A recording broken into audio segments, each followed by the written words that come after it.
Bueno, si les parece, vamos arrancando. Buenas tardes a todos y todas. Gracias por el espacio. La verdad que después de haber estado conversando, charlando, capacitando a tantas organizaciones, hacerlo para compañeros y compañeras de la Alameda o que se sienten convocados, comprometidos con la organización es un placer, así que gracias. También recordarles que esta capacitación, estas dos primeras que vamos a hacer, se dan en cumplimiento de lo que consensuamos, votamos en el encuentro federal del pasado 12 y 13 de octubre. Lo que hicimos fue elegir, digamos, una serie de temas que resuman el amplio espectro, digamos, de lo que incluye, involucra la trata y explotación de personas. Lo dividimos en primer lugar en dos jueves. Hoy vamos a ver algunos antecedentes históricos y, muy resumidamente, el andamiaje jurídico en nuestro país. Y después Tamara va a explicar las dos modalidades de trata que se dan con mayor frecuencia, no solamente en nuestro país, sino también en el mundo, que es la trata laboral y la trata con fines de explotación sexual. Esto va a ser este jueves, y el jueves que viene, a la misma hora, vamos a ver eh, el fenómeno de las redes, las plataformas virtuales, el grooming y su vinculación con la trata de personas, como para actualizar un poquito y no quedarnos de pronto con una foto tan vieja, ver un poco más en la actualidad. Y también el jueves que viene vamos a ver el protocolo de búsqueda que en todos los territorios este año, a partir de nuestra intervención en el caso Logan, es una herramienta que nos piden mucho. Vamos a hacer un esfuerzo también para que la capacitación, como siempre, como cada vez que capacitamos o que tenemos estos espacios para contar lo que hacemos desde la Alameda, que no sea simplemente contar desde el punto de vista jurídico o explicar la trata en abstracto, sino explicarla en un marco económico, político, social, a partir de lo que fuimos aprendiendo en estos 22 años que tiene la organización, acompañando a familiares, acompañando a las víctimas, interviniendo en causas, en denuncias y obviamente también tocando un poco lo que dice la legislación en nuestro país. Entonces, bueno, como para arrancar, nosotros siempre detallamos, contamos que la trata con fines de explotación laboral o sexual puede ser abordada o estudiada desde dos perspectivas muy concretas. Por un lado, la humana, la dimensión humana, porque siempre decimos que la trata de personas es un delito que ataca fundamentalmente la vida, la libertad y la dignidad de las personas. De hecho, hay algunas corrientes jurídicas, políticas, que la consideran, por ejemplo, como un delito de lesa humanidad. Sin ir más lejos, el Papa Francisco se refiere a la trata como un delito de lesa humanidad, es decir, que es imprescriptible. Y la otra dimensión, a partir de la cual podemos abordar la trata en general, es la dimensión económica. Porque una de las primeras conclusiones a las que uno llega cuando aborda la trata en sus distintas modalidades es que la trata es una forma de acumulación originaria de capital. Es decir, básicamente es una forma, el objetivo que tiene el tratante, que tienen las redes de criminalidad organizada, es juntar plata. Digamos, básicamente, detrás de cada red que explota una persona, que la capta, que la traslada, que la explota sexual o laboralmente, lo que se busca es una máxima ganancia. Y siempre decimos que para entender a su vez el presente es importante estudiar e indagar sobre el pasado. Y cuando uno va al pasado, uno ve que, en primer lugar, Argentina, nuestro país, es referencia en la lucha contra la trata de personas, respecto a su legislación, respecto a sus políticas públicas. Si bien siempre decimos que falta y que hay otras cuestiones, digamos, obviamente a mejorar, pero si uno lo compara con otros países, la realidad es que nuestro país es una referencia a nivel mundial. Y nosotros siempre vamos a algunos antecedentes históricos que explican este presente. Y decimos, por ejemplo, que nos encontramos con un primer intento de defensa de, por ejemplo, los pueblos originarios y nos situamos en las misiones jesuíticas, que están en lo que hoy conocemos como Corrientes, misiones y que abarcaban lo que hoy se conoce como Paraguay, como Brasil, como parte de Argentina, como Uruguay. Y nosotros siempre lo mencionamos como una primera experiencia de defensa de lo que hoy conocemos como la vida, la libertad y la dignidad, en este caso de los pueblos originarios. Yendo un poquito más, adentrándonos en nuestra historia, encontramos, por ejemplo, una primera experiencia que formalmente declara la abolición de la esclavitud, que es la Asamblea del año 13, que fue un primer intento de gobierno que declaró la libertad de vientres. Obviamente este fue un proceso mucho más largo, esto es simplemente una formalidad que después pasó una cantidad importante de años hasta tanto eso se tradujo en hechos concretos. Pero la Asamblea del año 13 fue la que declara la libertad de vientres.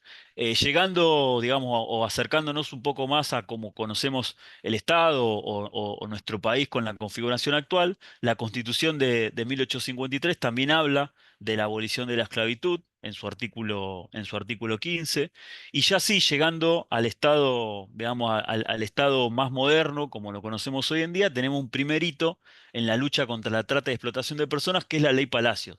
La Ley Palacios es una ley sancionada en 1913.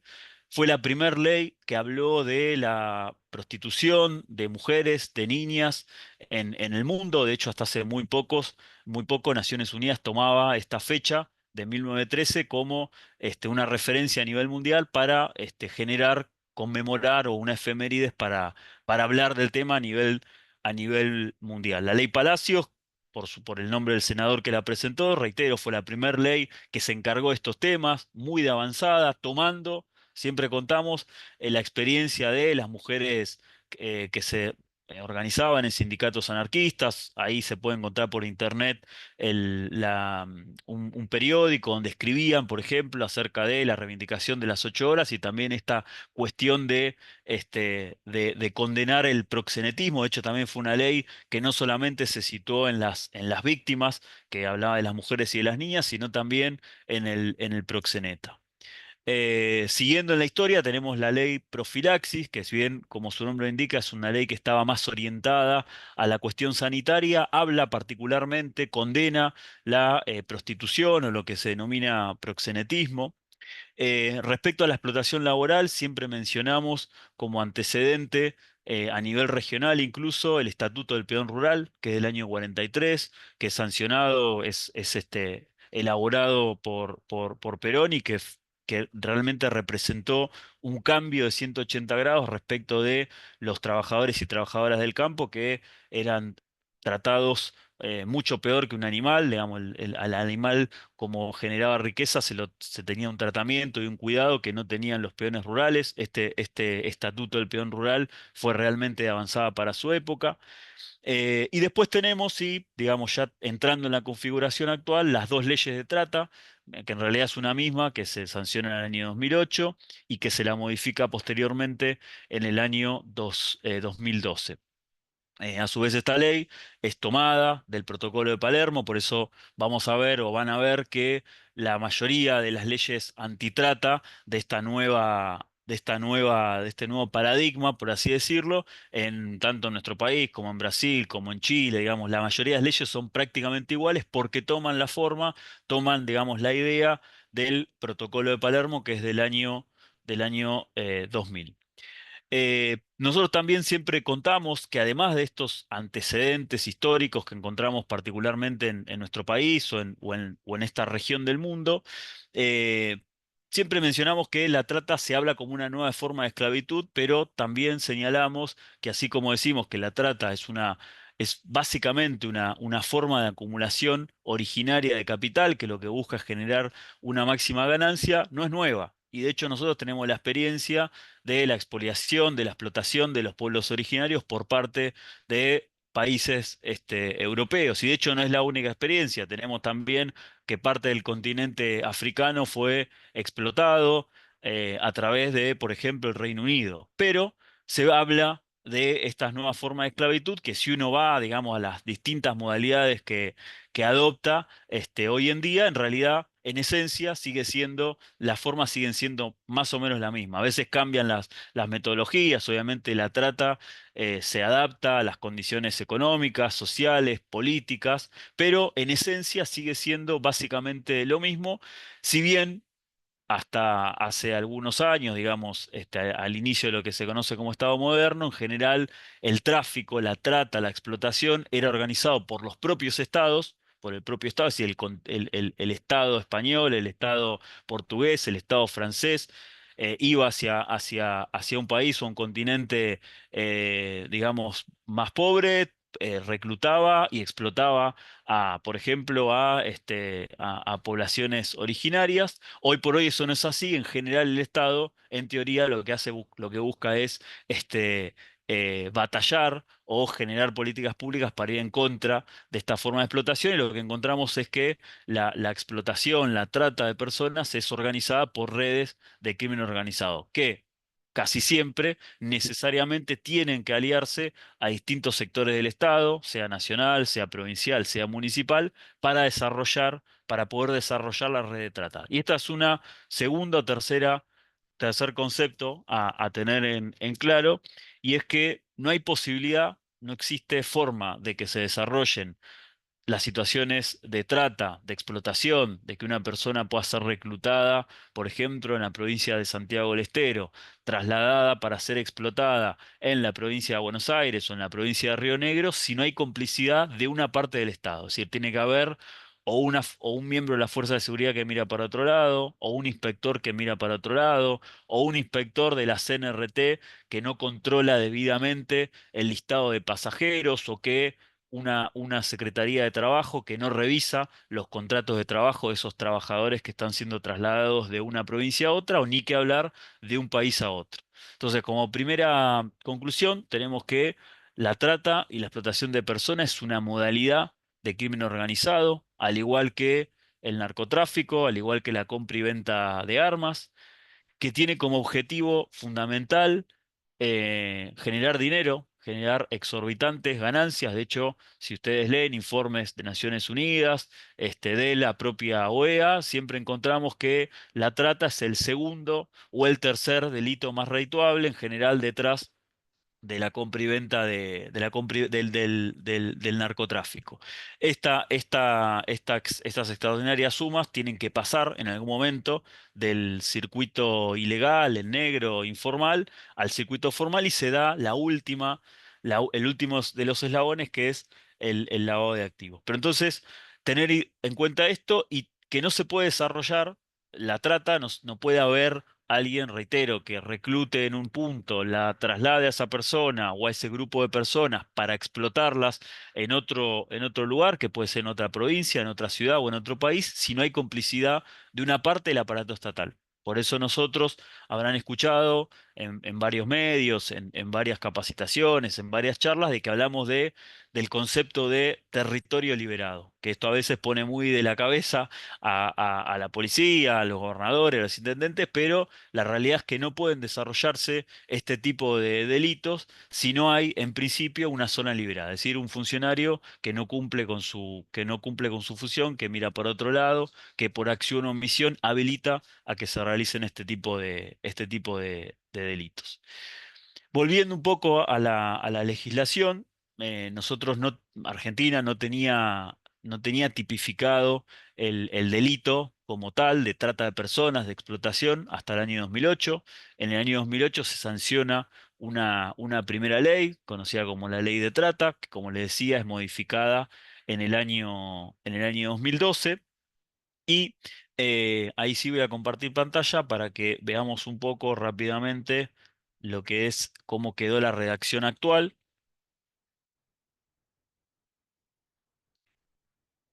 Ahí va.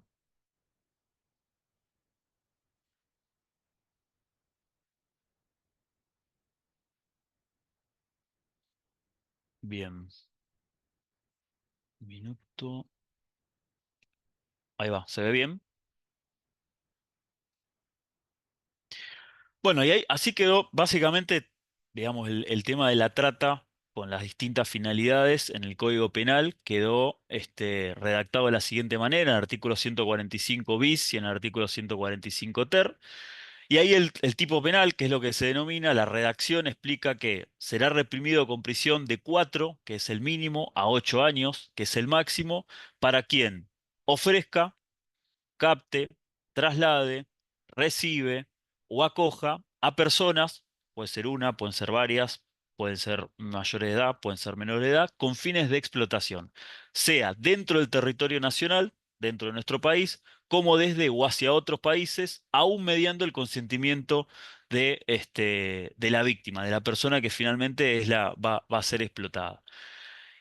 Y el artículo continúa diciendo que se entiende con fines de explotación la reducción a servidumbre, bajo cualquiera de sus modalidades, la promoción, facilitación, comercialización de la prostitución ajena o cualquier otra forma de oferta de servicios sexuales ajenos, así como la pornografía infantil, los matrimonios forzados y la extracción de órganos, tejidos y fluidos.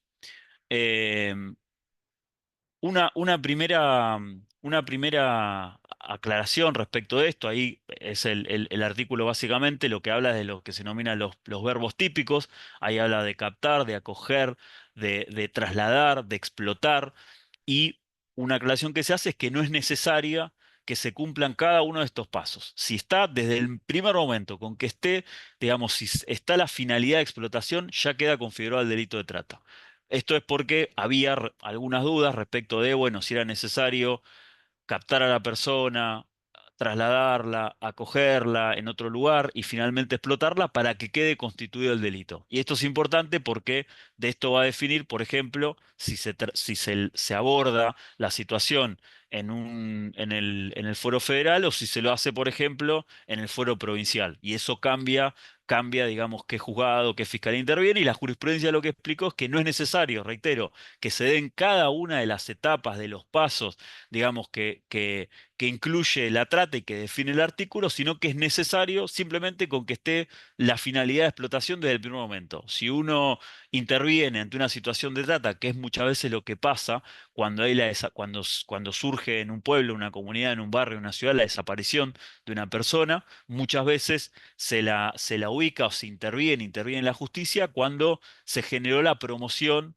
o esa posibilidad de captación. Si se puede probar que estaba la explotación, ya queda tipificado y se lo va a investigar, se lo va a abordar como un delito de trata con un fiscal y un juez federal. Y después lo que hace lo que hace, digamos, el artículo es explicar las distintas formas de explotación que existen o que considera nuestro país, y ahí habla de la reducción a la servidumbre bajo cualquier modalidad, que es algo que va a explicar después Tamara, la promoción, facilitación, comercialización de la prostitución ajena o cualquier otra forma de servicios sexuales, como por ejemplo también la pornografía infantil. Esto es importante porque va modificándose la tecnología y después vamos a ver en el jueves que viene que, por ejemplo, hoy hay causas, hay denuncias en las cuales ni siquiera hay un contacto físico directo entre el explotador y la persona explotada, y aún así se lo considera, porque se dio a través de un medio virtual, pero se lo considera como trata de personas. El matrimonio forzado, que si bien tal vez no es estadísticamente una modalidad que se vea en una gran cantidad de casos, sí hay determinadas experiencias. Por ejemplo, ahí en Neuquén con la comunidad cíngara trabajamos algunos casos, también en La Pampa, en algunas zonas, digamos, en algunas comunidades. Y esto sin ánimo de estigmatizar, pero por ejemplo con la comunidad china también lo vimos, donde se dan estos matrimonios forzados. Inclusive en algunos casos hemos tenido situaciones de matrimonios que vienen arreglados desde China. Y la última de las modalidades de la que habla la ley del 2012, tal cual como está actualmente redactada, habla de la extracción forzada o ilegítima de órganos, tejidos y fluidos, que fue un tema que trabajamos mucho en los últimos 4 años. De hecho, generamos el primer material para concientización.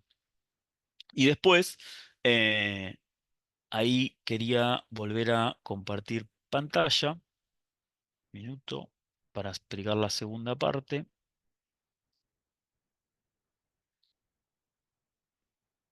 Va, minuto.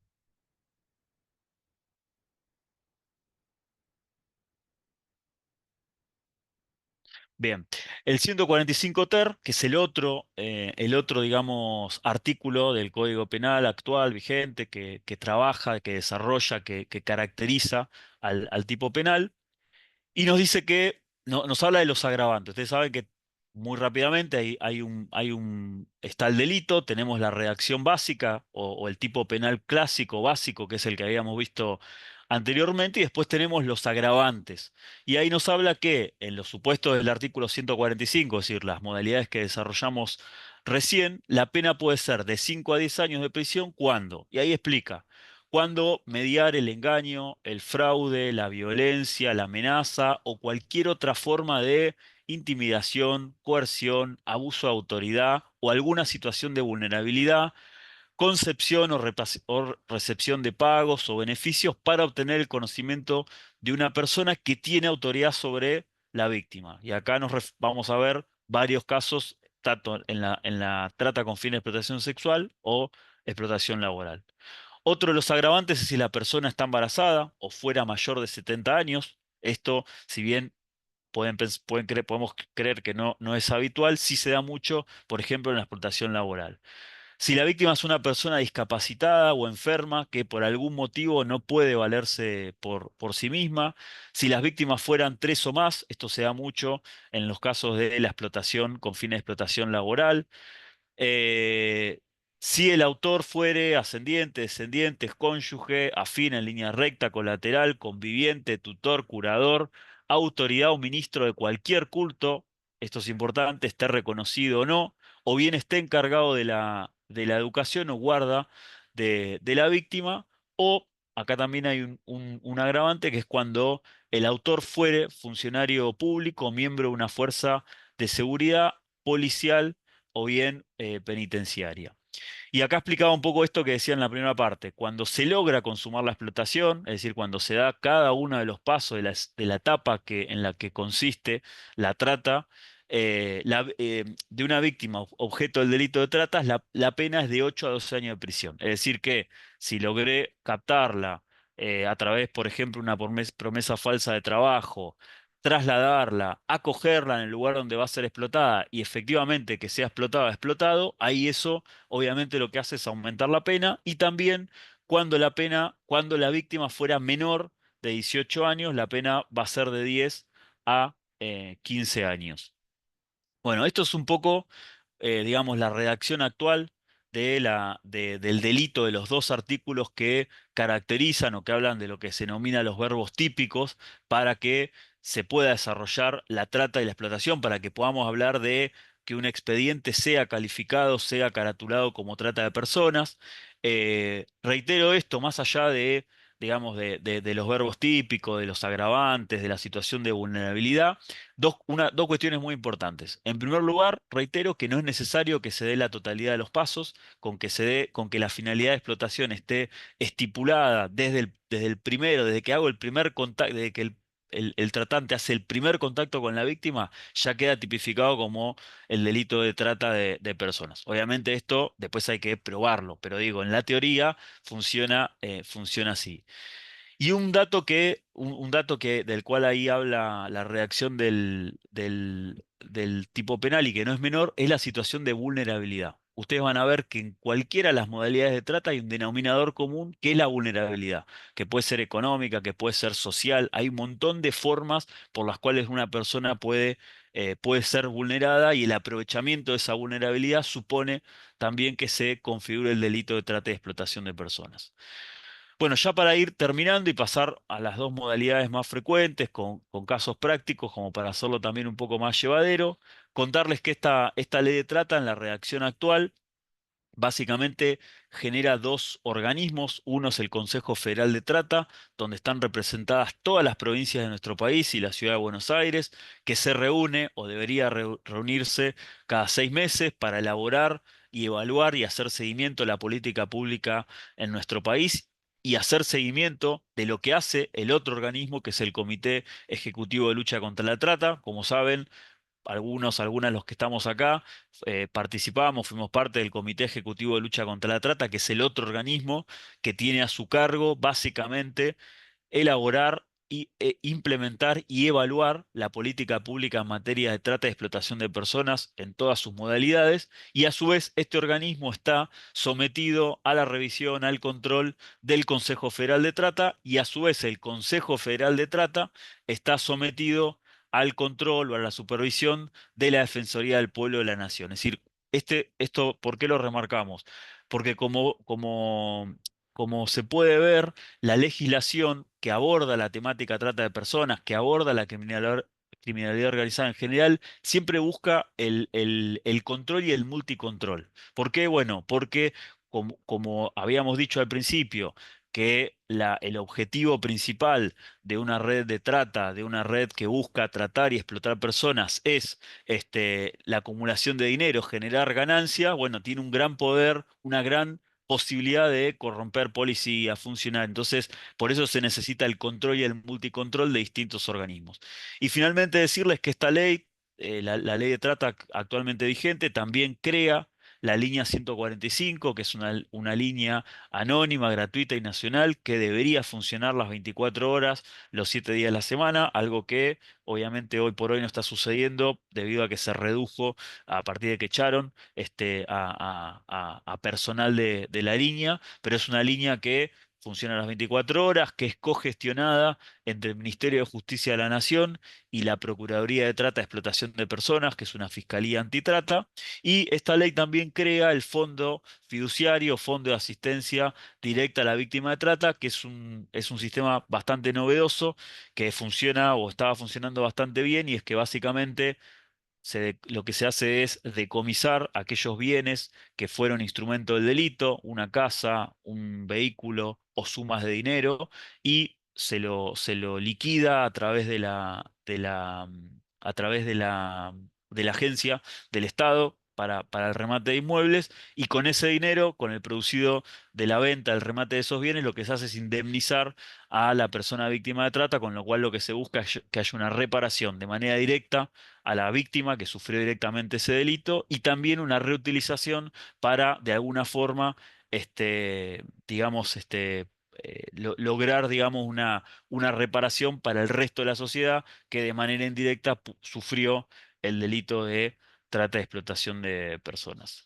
Bueno, espero que haya sido lo más claro posible, no haber busqué no entrar en vericuetos, digamos, demasiado jurídicos porque no era lo importante. Y ahora me parece que lo mejor es que complementemos con las dos modalidades de trata, la laboral y sexual, que vamos a trabajar a partir de casos concretos. Gracias. Bueno, gracias, Facu. Clarísimo, clarísimo. Antes de ir a un caso concreto a partir del cual les voy a transmitir lo que tiene que ver en principio con explotación sexual, esa modalidad que cuando recién Facu mencionaba las modalidades figura como reducción a la servidumbre.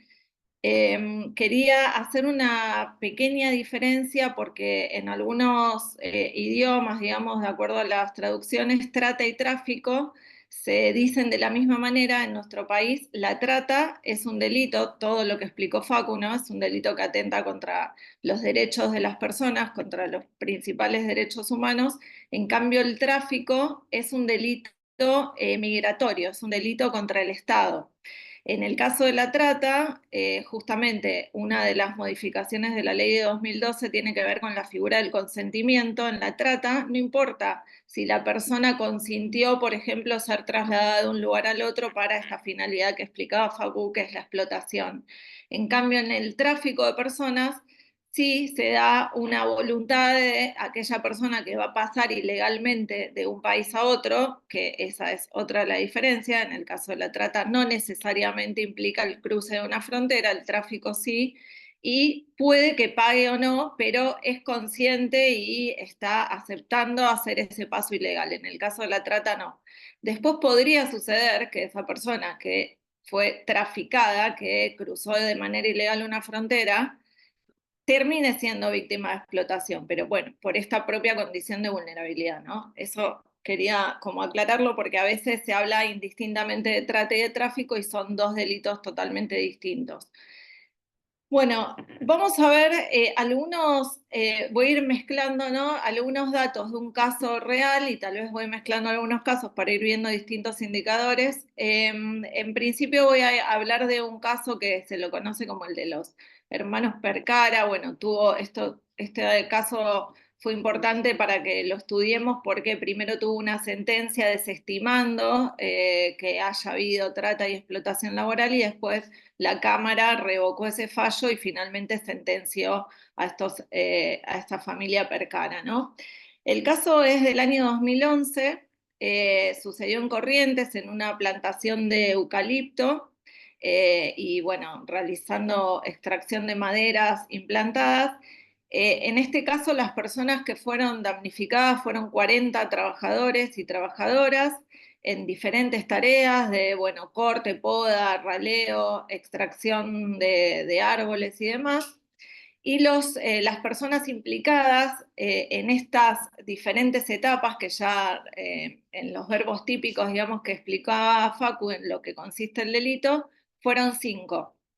Esto también es importante, no siempre la misma persona que comete una de las etapas es la que comete otra, a veces sí, depende del tamaño de la red, pero siempre es un delito que se comete en red. Puede ser una red grande, internacional o no, puede ser una red local, ¿cierto?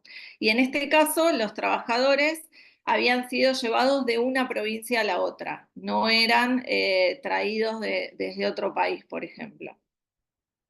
¿Qué pasaba acá? El salario, bueno, acá empezamos con las variables. La explotación sexual, para que se pueda determinar, para que la justicia en definitiva determine si hay trata con fines de explotación laboral, tiene que basarse en diferentes indicadores o indicios, ¿sí? Que objetivamente se fueron recabando a lo largo de diferentes casos, en principio por parte de la OIT, de la Organización Internacional del Trabajo a nivel mundial, que determina una serie de indicadores, 15, si no me equivoco, entre 12 y 15, y en base a eso, desde el Ministerio de Trabajo de la Nación, desde la PROTEX, la Procuraduría contra la Trata y Explotación de Personas, acordaron, de alguna manera llegaron al consenso de dividir esa serie de indicadores en 3 variables. Esas 3 variables son salario, jornada y contexto. No necesariamente se tienen que dar indicadores ni de las 3 variables, ni todos los indicadores de cada una de las variables. En general, con que haya indicadores de 2 de las variables, ya se puede, la justicia podría determinar que estamos en presencia de estos delitos, pero depende de la gravedad también de ese indicador. Con tal vez de una sola variable, la justicia también podría determinar que está presente el delito. Entonces, les decía que está el salario, la jornada y el contexto. El salario obviamente tiene que ver con el monto que la persona va a recibir por el trabajo que hace y con la forma en que lo hace. El monto, cualquier monto inferior a un salario mínimo vital y móvil, es considerado ya un indicador de explotación laboral. Y en este caso, en el que les estaba comentando, lo que se encontró es que había una remuneración variable, el salario estaba fragmentado, no sabía el trabajador cuánto era lo que finalmente iba a cobrar por su tarea, estaba, digamos, se lo iban pagando en etapas y nunca un monto que al final del mes constituyera un salario que no estuviera por debajo del mínimo vital y móvil. En este caso, bueno, hablamos del 2011, pero los recibos que se encontraban eran desde entre 350 pesos y 1.100 pesos, ¿no? Lo que hoy tal vez podría ser entre 10.000 y 20.000 por una quincena, por ejemplo. No tenían aportes jubilatorios, tampoco obra social.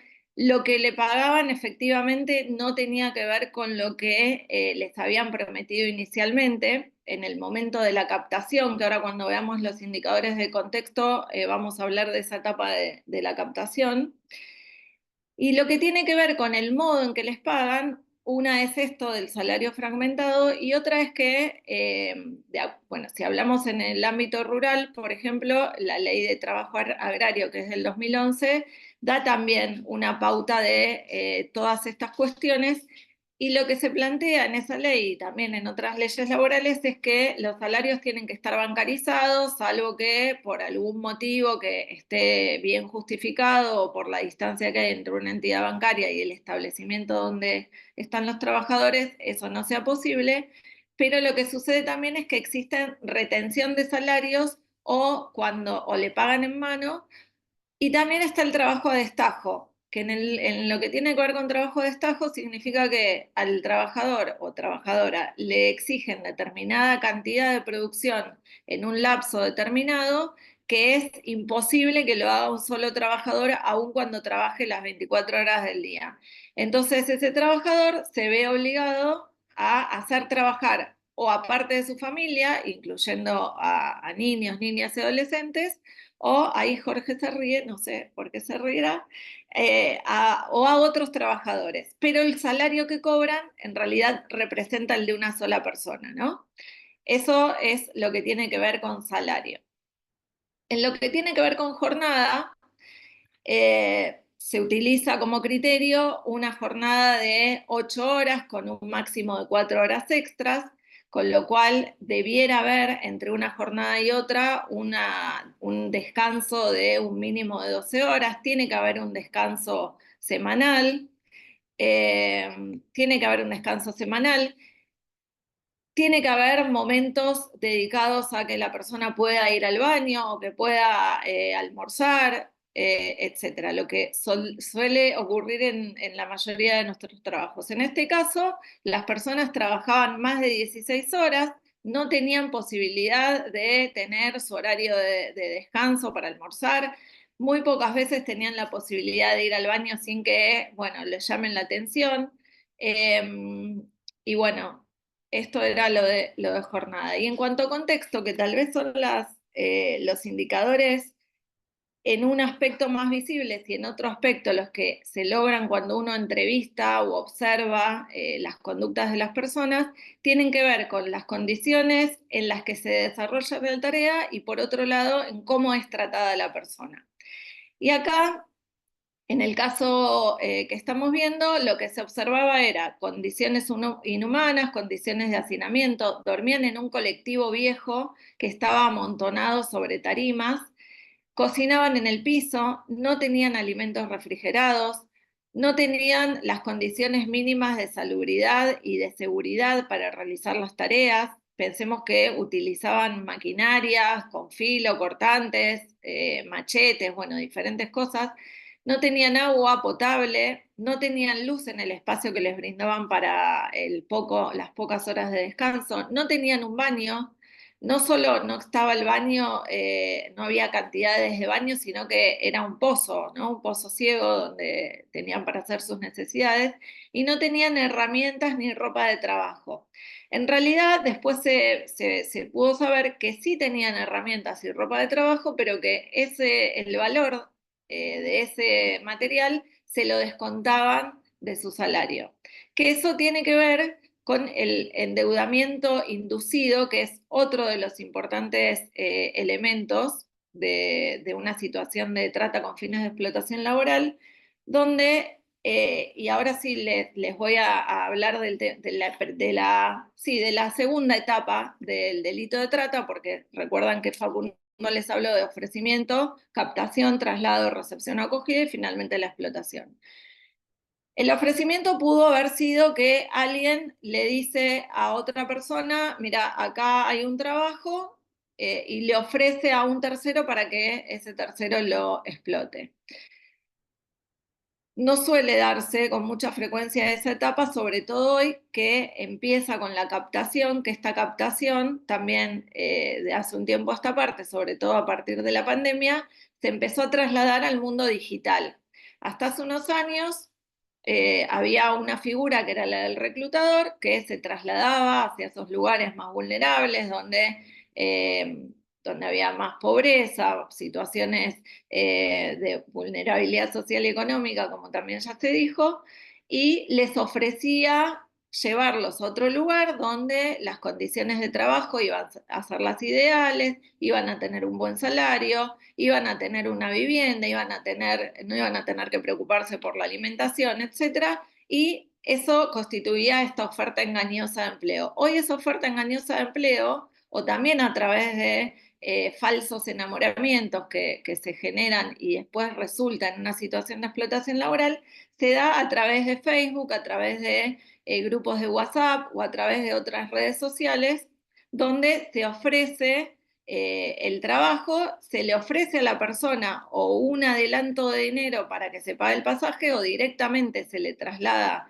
se le envía el pasaje electrónico Y cuando la persona llega y termina de trabajar, por ejemplo, la primera quincena o el primer mes donde tiene que cobrar, el explotador saca su libretita y empieza, mira, ahora te tengo que descontar el pasaje, el alojamiento, la comida, la ropa que te di para trabajar, los elementos de seguridad. Eso constituye una modalidad dentro de la reducción a la servidumbre que se denomina servidumbre por deuda. La persona se ve obligada a seguir trabajando, a seguir prestando su servicio, porque siempre está debiendo plata, ¿sí? Y uno dirá, bueno, ¿por qué no se va esa persona si está en esta situación? Bueno, en muchos casos esa persona no se va por el simple hecho de que tal vez el lugar de donde venía estaba en peores condiciones, ¿no? Y ahí aparecen también estos mitos, bueno, es migrante, es lo que le toca, o porque la persona desconoce sus derechos y piensa que, bueno, así es el trabajo en el campo, por ejemplo, aunque esto también se da en el ámbito urbano, por ejemplo, en los talleres que desde la Alameda empezamos a llamar talleres clandestinos, allá por el 2004, previo a la ley de trata. Y también se empezó a dar en otros ámbitos la explotación laboral, como por ejemplo en comercios, en obras de construcción, bueno, en la mayoría de las industrias que utilizan mano de obra intensiva. No necesariamente se da exclusivamente en el ámbito rural, aunque es donde más personas se detectan. Y otro motivo por el cual estas personas no se van del lugar, además de no conocer sus derechos o porque estaban en una situación peor, es porque en ocasiones ni siquiera saben dónde están geográficamente realizando ese trabajo o porque ese lugar está alejado de su entorno habitual, si es que fueron trasladadas para ser explotadas en el campo, por ejemplo, o porque no tienen los recursos para poder irse por sus propios medios porque o no hay transportes cercanos o desconocen qué transportes o simplemente no tienen dinero ni siquiera para pagar un micro.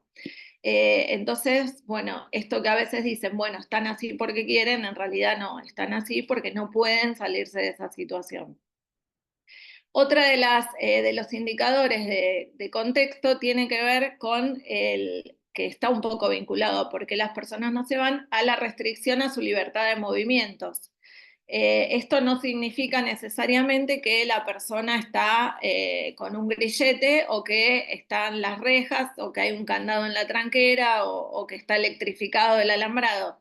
Esta restricción a la libertad de movimientos puede darse un poco vinculado a lo que decía hace un ratito, de que la persona por ahí no tiene recursos o desconoce el lugar en donde está, no tiene tampoco a dónde ir, o porque no le queda tiempo, justamente porque está trabajando más de 16 horas, y también porque se ve permanentemente coaccionada y amenazada de que no puede salir de ese lugar porque, bueno, o no tiene documentación de nuestro país o porque no conoce el idioma o le sacan los DNI, dice, sí, eso, ahora me iba a referir a eso, a la retención de documentación que hoy en día no es tan frecuente, porque justamente el delito los que cometen el delito van mutando su forma de perpetrarlo y la retención de documentación personal era una de las primeras cosas que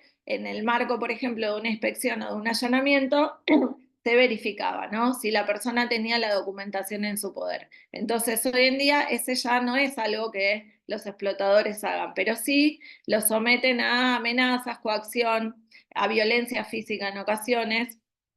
En algunos casos coexiste la explotación laboral con la explotación sexual, donde, por ejemplo, si hay mujeres que están trabajando, por ejemplo, como cocineras o en limpieza en el campo, también esa mujer es puesta a disposición de parte del explotador para otros explotadores del campo o mismo para los otros trabajadores. Entonces, esa persona es sometida a una doble modalidad de explotación, lo cual agravaría la pena si se puede probar, ¿no?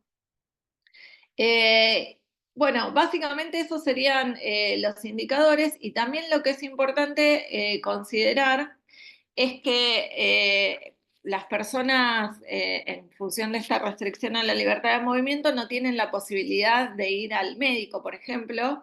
Hay casos donde los trabajadores siguen trabajando a pesar de una enfermedad o hubo casos donde una mujer embarazada, por ejemplo, esto en un taller en la ciudad de Buenos Aires, además de haber sido abusada por el dueño de ese taller, queda embarazada. Durante todo el embarazo no le permiten salir para hacerse ningún control médico. El bebé nace en el taller y ella recién logra escaparse y pedir ayuda, que de hecho fue a la Alameda a pedir ayuda, cuando ese bebé tenía 1 año. Entonces, imaginen ese calvario, ¿no? De no solamente el riesgo físico de esa persona, sino el daño psíquico, ¿no? Tanto para ella como para ese bebé, que, bueno, no tenían forma de, de pedir ayuda, ¿no? Dentro de ese taller. Bueno, lo de la jornada ya se los dije. Y hablando de vulnerabilidad, esta vulnerabilidad, algo mencionó Facundo, no necesariamente es una vulnerabilidad económica o social. También puede ser una vulnerabilidad por la condición de migrante o por una cuestión de edad. Y ahí es donde también hoy en día justamente se empieza a ver cada vez más casos de trabajo o explotación del trabajo infantil y de trabajo adolescente que no está registrado. Saben que también hay una prohibición para que los menores de 14 años trabajen. Eh, Entre 14 y 16 años pueden trabajar con determinadas condiciones y de 17 a 18 años con otras determinadas condiciones, si están registrados, obviamente, ¿no? En el caso de los niños, niñas de 14 a 16 años, pueden trabajar solamente si trabajan en un emprendimiento familiar donde no hay otras personas que intervengan en el negocio. Supónganse que es un negocio del matrimonio y un pariente y los tres se reparten la ganancia, ahí ya no estaría permitido el trabajo del hijo de alguno, solamente si es de su grupo primario. Si trabajan entre los 16, perdón, entre los 17 y los 18 años, es trabajo adolescente protegido y eso se puede dar en un máximo de hasta 6 horas de jornada laboral, no se puede dar en nocturnidad, no se puede dar, no se puede realizar tareas penosas. Hoy en día, por ejemplo, hoy, de hecho, en el Ministerio de Trabajo de la provincia recibimos actas de una inspección que se realizó donde estaban trabajando en una granja en Lanús un niño de 14 años que trabajaba 8 horas y un adolescente de 16 años que estaba la madre del de 16, pero la dueña de la granja no era la madre, con lo cual eso es trabajo infantil prohibido y trabajo adolescente no protegido. Y en el caso de los adolescentes tienen que tener una autorización de la madre, el padre o el tutor para poder trabajar, salvo que estén emancipados, que ahí es como si fuera mayor de edad, ¿no? Y aún siendo adolescentes, ese trabajador debiera estar registrado digamos, para no incumplir las normas. Ahora, si trabaja más de 6 horas o un total de más de 36 horas y además está vulnerado el derecho a la educación, es decir, no puede ir a la escuela o no quiere y no se le obliga a hacerlo nunca desde, por ejemplo, desde el Ministerio de Trabajo, desde la COPRETI, que es quien hace estas autorizaciones, no se autoriza a un adolescente a trabajar si no va a la escuela, por ejemplo.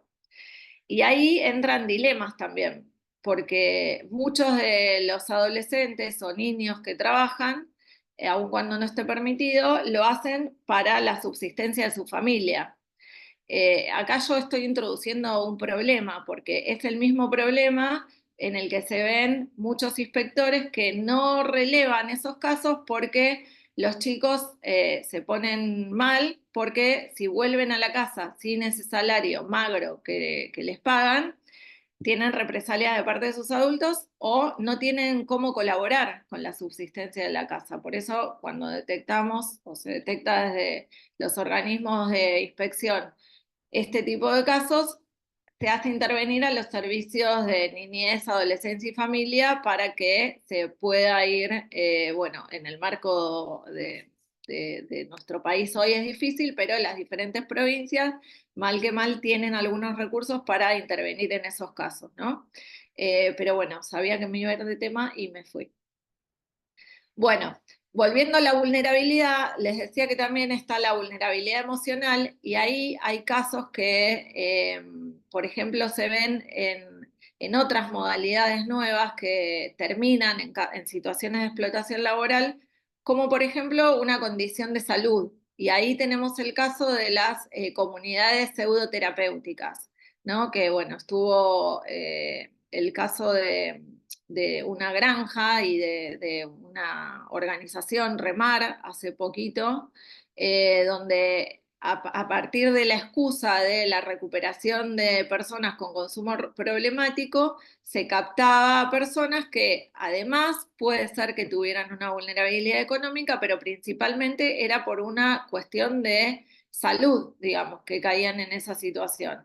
En este caso se los captaba para recuperarlos, pero después terminaban siendo explotados laboralmente en diferentes tareas, sí les retenían la documentación, les quitaban los celulares, los separaban de su familia, los trasladaban a otra provincia distinta de la que provenían y los explotaban en algunos casos en una panadería, en otros casos en carpintería, a muy pocos, de acuerdo a la conducta y a la confianza que les generara al explotador, les permitían salir a vender esa producción que se hacía en condiciones de explotación.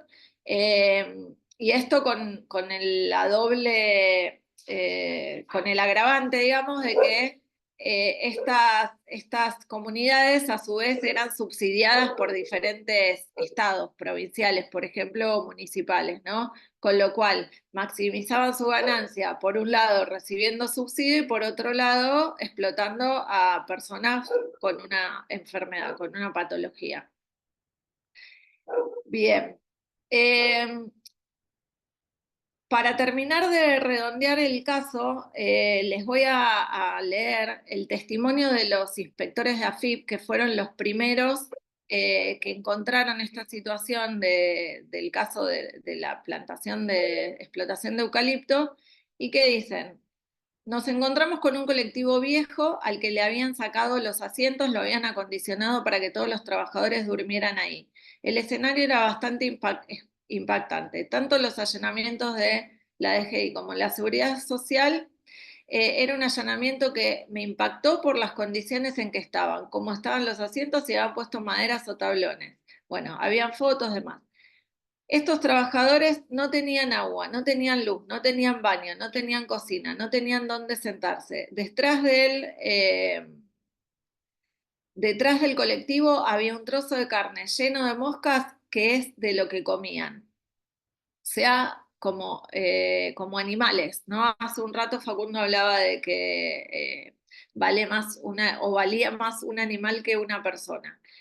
Y en muchas ocasiones también las personas se ven obligadas a tomar, por ejemplo, hasta ese punto el agua del mismo lugar que toman los animales. O sea, las personas son cosificadas, ¿no? Mercantilizadas y son tratadas como objeto. Entonces a un objeto nadie le tiene que garantizar una condición habitacional adecuada, una refrigeración de sus alimentos, una jornada humana, un salario digno, ¿no? Eso parte justamente de la cosificación y de la mercantilización en la que se basa la trata y la explotación de personas.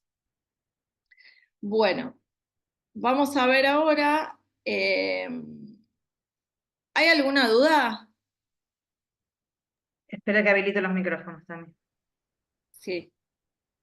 Ahora sí. Les quiero mostrar unas fotos porque por ahí nosotros estamos acostumbrados. Perfecto y entendido, Tamara. Quiero, QSL. quiero, QSL. Bueno, denme un segundo que quiero buscar las fotos para poder mostrarles algo de lo que les estaba contando. Ahí va.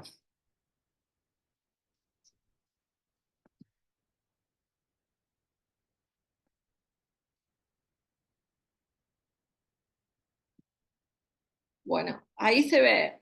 ¿Se ve? Sí, perfecto, también. En, eh, en, en cuanto a las condiciones, ahí se ve lo que pareciera ser una cocina ¿sí? Que en realidad es una lona, ay, perdón, es una lona con un par de palos. Esto otro que se ve por acá es el lugar donde duermen. Y acá hay baños, ¿sí? Improvisadísimos, otra cocina, bueno. Esto no está permitido, no solo porque constituye un fuerte indicador de explotación laboral, sino porque ya de por sí está en la ley de trabajo agrario que les decía, que les mencionaba de 2011, está prohibido que existan campamentos de ese tipo en el trabajo rural, ¿no? También en esa ley se especifica cómo tiene que ser el alojamiento para estas personas, de qué cantidad de horas tiene que ser la jornada, independientemente de esto, de los convenios colectivos de cada rubro. También en estos casos se abusa del trabajo mal llamado golondrina, que es el trabajo temporario, donde esto que les decía del descuento que le hacen por el alojamiento, en realidad está contemplado en los convenios colectivos de trabajo que el empleador, por más que sea un trabajador temporario, le tiene que garantizar el alojamiento a la persona y eventualmente a la familia con la que se traslade, aun cuando esa familia no esté realizando una tarea laboral, ¿sí? Y también tienen que garantizar que esos trabajadores tengan la posibilidad de llevar y traer a sus hijos a la escuela. Todo eso, cuando no se cumple, son indicadores de no solo de una falta a la ley de trabajo agrario, sino que son más graves y son explotación laboral. Bueno, vamos a ver ahora algunas cuestiones que tienen que ver con la explotación sexual. No sé cómo estoy de tiempo porque no me fijé a qué hora empecé, Facu, perdón. Y no, pero falta explotación sexual, así que hagamos eso y después abramos a preguntas. Ok.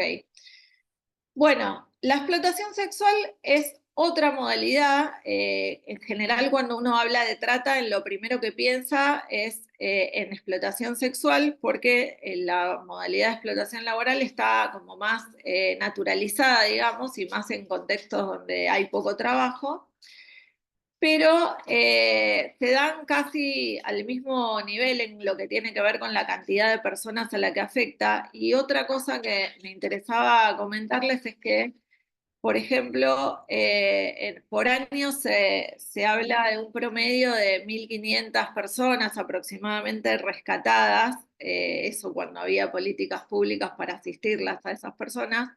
Hoy no se podría hablar de rescate, sino de detección. Pero de acuerdo a algunas estadísticas internacionales, por cada una de las personas que se logra detectar y rescatar, hay otras 8 que podrían estar en esa misma situación. Esto también habla de la invisibilización del tema y del desconocimiento de la mayoría de las personas de que estos delitos existen y puede ser que estén pasando delante de nuestros ojos y no lo vemos, ¿sí? Porque si bien hay un componente de encierro, por decirlo de alguna manera, no necesariamente las personas están encerradas todo el tiempo para poder ser víctimas de trato o de explotación. Cuando hablamos de explotación sexual, más aún que en la explotación laboral, está esta cosificación, ¿no? Y en este caso la cosificación del cuerpo, sobre todo de mujeres, niñas, adolescentes y diversidades, que son las más vulnerables para ser captadas para situaciones de explotación sexual. ¿Cómo empieza una situación de trata sexual? Muy similar a cómo empieza una situación de explotación laboral. Incluso puede empezar con un ofrecimiento de un trabajo, ¿no? De cuidar enfermos o de trabajar en un bar o en un negocio. También se da a través de estos falsos enamoramientos. Le exigen a la persona a la que le ofrecen el trabajo que decida rápido, le mandan el pasaje para que venga porque es una oportunidad única, etcétera. La persona se traslada, en general es recibida o acogida por algún integrante de esa red que va a terminar explotándola y se produce una situación que se llama ablande. Ese ablande implica, por un lado, que la persona es encerrada, se le impide descansar y dormir durante una determinada cantidad de horas, en general más de 24 horas, molestándola cada rato. Con eso se logra flaquear su voluntad y ser más fácil, que sea más fácil el sometimiento. Se la viola sistemáticamente durante algunos días, se le obliga a consumir drogas y ya ahí se le introduce, ¿no?, en el consumo problemático de sustancias. Por eso ahora vamos a ver algunas de las secuelas que puede tener una víctima de explotación sexual, y se la tiene amenazada, coaccionada, se ejerce, bueno, la mayor violencia de género que podríamos llamar es la explotación sexual, porque se le vulnera todos sus derechos. También hay un control sobre el tiempo, sobre sus espacios, sobre las actividades económicas. También está esta cuestión de la restricción a la libertad ambulatoria. Son extensas jornadas de trabajo y por eso también este consumo de sustancias se les hace necesario después para poder estar despiertas durante muchas horas. Se les controla y se les cobra. Cuando les hablaba, por ejemplo, del endeudamiento inducido en el caso de explotación laboral, en el caso de explotación sexual, se les descuenta la indumentaria que se les da para realizar la tarea de explotación. Se les descuentan los preservativos, por ejemplo, que necesitan usar, o sea, cosas que son denigrantes, ¿no?, para una persona. Se le controla, si esto se da en un privado, siempre hay alguien que está controlando los tiempos que le dedican a cada uno de los prostituyentes. Y acá también la aclaración, ¿no?, porque si bien hay algunos compañeros del comité y de la Alameda que siempre hablamos de estos temas, si bien hay una postura, el Estado Nacional es abolicionista de la prostitución, y la prostitución no es un delito, sí, lo que es un delito es el proxenetismo o es la explotación de la prostitución ajena. Eh, Muchos hablan de trabajo sexual o de las trabajadoras sexuales, y eso es algo que en nuestro país no está reglamentado y esperemos que nunca lo esté, porque no podríamos hablar de que una violación sistemática al cuerpo y a la mente de una mujer pueda ser considerado un trabajo, ¿sí? Y después, bueno, está esta figura del consentimiento que yo les hablaba antes, que también muchos hablan de que, bueno, no, se prostituye porque quiere. Acá también está presente la cuestión de la vulnerabilidad. La verdad es que no se prostituye quien quiere, se prostituye quien necesita y no tiene otra opción, que justamente esa es también una definición de vulnerabilidad. Es cuando esa persona no tiene otra opción, ¿sí?, que aceptar esa situación en la que le ofrecen y en la que cae presa. ¿Cuáles son los indicadores físicos de alguien que podría estar en una situación de explotación sexual? Esto a los fines prácticos, sobre todo si se trata de personas que están siendo explotadas en departamentos privados, si bien hay todavía en muchas calles y en determinadas zonas, sobre todo de las ciudades, pero también en algunos pueblos, hay zonas donde se concentran las personas que están en situación de prostitución. Puede ser alguien que esté siendo explotada en un privado y por la noche, y durante el día puede ser la madre de cualquier compañero de escuela de nuestros hijos, ¿no? Pero lo que se ve en general es un estado de salud deteriorado, con signos de violencia física, condiciones de desalineamiento de la persona.